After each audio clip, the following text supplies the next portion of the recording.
O que foi a ditadura militar? Bom, a história sobre a ditadura começa no dia 31 de março de 1964, quando as tropas que saíram de Minas Gerais rumo ao governo federal exigindo a renúncia do presidente João Goulart, que presidiu o Brasil no período de 1961 a 1964, o governante assumiu o cargo logo após a renúncia do então presidente Jânio Quadros, em agosto de 1961, que durou apenas 7 meses. Em sua gestão, João Goulart era o vice de Jânio Quadros. Era o PTB, que significa Partido Trabalhista Brasileiro. Por ser um partido trabalhista e os militares quiseram impedir sua pose acusando o Jango de ser simpático ao comunismo.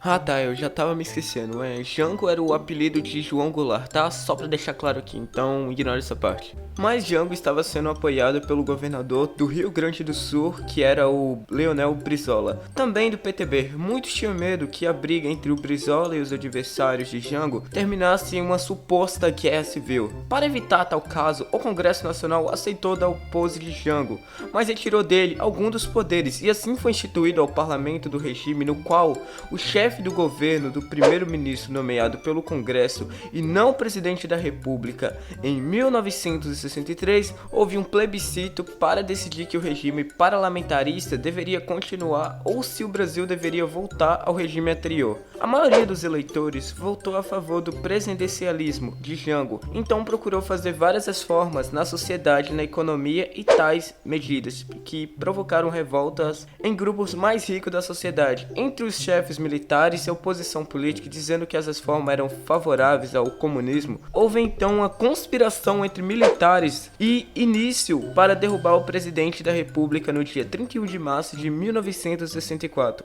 As forças do exército baseado em Minas Gerais, onde o governador era do partido da UDN, começaram a se deslocar para o Rio de Janeiro. Seu objetivo era depor o presidente João Goulart por meio de um golpe de estado. Imediatamente, chefes militares colocam suas tropas e prontidões e apoio aos golpistas de Minas Gerais. Com isso, para evitar uma guerra, o presidente Jango decidiu abandonar o país e começava então o golpe militar. Logo, o governo foi ocupado pelos chefes militares, começando uma ditadura que permaneceria por 21 anos no poder, e o Brasil respirava ao caos político. Suspensões de direitos, políticas, prisões, espancamentos, torturas, desaparecimentos, êxilos, entre outros abusos, sendo assim considerada a época do terror brasileiro.